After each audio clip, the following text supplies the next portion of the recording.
د غټ اختر قرباني د کلیپ پای کې د خټو یو وړوکی کور و. په هغه کور کې رحمت نومي یو غریب سړی له خپلې مور، میرمنې او 2 ماشومانو سره اوسېده. رحمت ډېر مزدور او ایماندار انسان و، خو غربت یې ژوند سخت کړی و. کله به یې په مزدورۍ کې کار پیدا شو او کله به یې ټوله ورځ تش لاس کور ته راستون شو. د غټ اختر ورځې رانږدې شوې وې. د کلي خلک د قرباني لپاره غټ پسونه او غواګانې اخیستلې. هر کور کې د اختر تیاری روان و. ماشومان خوشحاله و او د نوو جامو خبرې یې کولې. خو د رحمت په کور کې خاموشي وه. یوه شپه رحمت د کور مخې ته ناست و او اسمان ته یې کتل. زوی احمد ورو راغی او وی ویل: ابا جانه، سج کال به مونږ هم قرباني کوو. رحمت د زوی سترګو ته وکتل. د ماشوم په سترګو کې امید و، خو د رحمت زړه مات شو. هغه په غمجن آواز ویل: زوی، الله مهربان دی که قسمت و، ان شاء الله. احمد موسکی شو، خو رحمت پوهیده چې د ماشوم زړه د قربانی ارمان لري. سبا سهار رحمت ښار ته د مزدورۍ لپاره لاړ.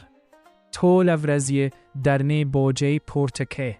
ماسم چې مزدورۍ یې واخیسته، یوازې دومره پیسې وې چې د کور خوراک پې وشي.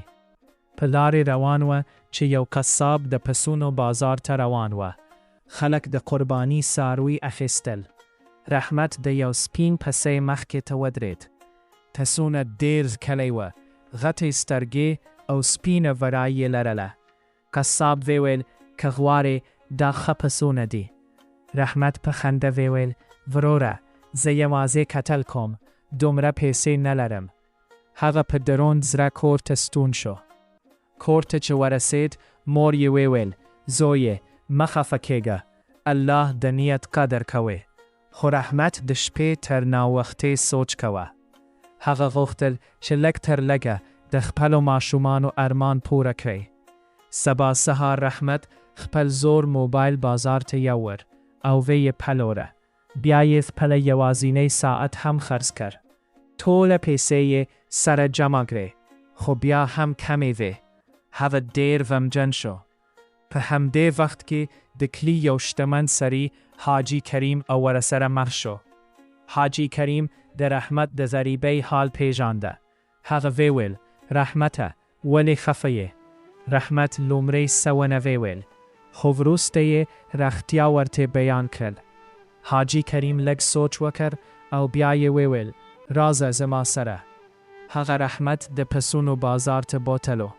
هلته یې یو ښه پسونه واخیست او رحمت ته یې ورکړ. رحمت حیران شو. حاجي صاحب، زه دا پیسې نشم درکولی. حاجي کریم موسکی شو او ویل: دا ستا د ماشومانو د خوشحالۍ لپاره دی. الله دې راته قبول کړي. د رحمت سترګې له اوښکو ډکې شوې.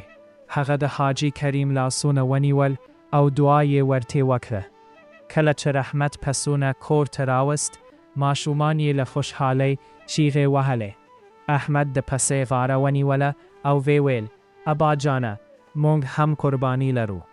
د رحمت میرمنې هم په خوشحالۍ اوښکې تویې کړې.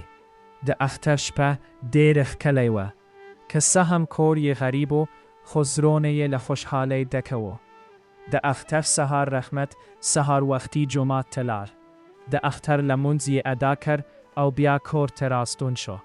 د قرباني وخت شو. رحمت د پسې سر ته لاس کېښود او دعا یې وکړه: یا الله، زمونږ دا قرباني قبوله کړئ. هغه قرباني وکړه او د غوښې ډېره برخه یې غریبو خلکو ته وویشله. حتی خپله کورنۍ ته لږه غوښه پاتې شوه. مور یې وویل: زویې، لږ خو د ځان لپاره هم پرېږده. رحمت موسکی شو.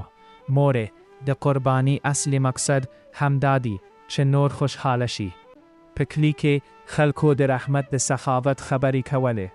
ټولو ویل: رحمت که غریب دی، خو زړه یې ډېر شتمن دی. هماغه ماښام د کلي یو سوداګر رحمت ته راغی. هغه ویلی و چې د رحمت د ایمانداري او ښه اخلاقو خبرې یې اورېدلی دي.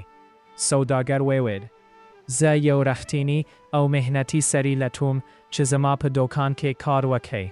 که ته راسره کار کوې ښه معاش به درکوم. رحمت ډېر خوشحاله شو او سمدسته یې ومنله. څو میاشتې وروسته د رحمت ژوند بدل شو. هغه ښه کار پیدا کړ. ماشومان یې ښوونځي ته لاړل او کور کې یې خوشحالۍ زیاته شوه. یوه ورځ احمد خپل پلار ته وویل: ابا جانه، زموږ د ژوند تر ټولو ښه کله قرباني هماغه د تېر اختر وه.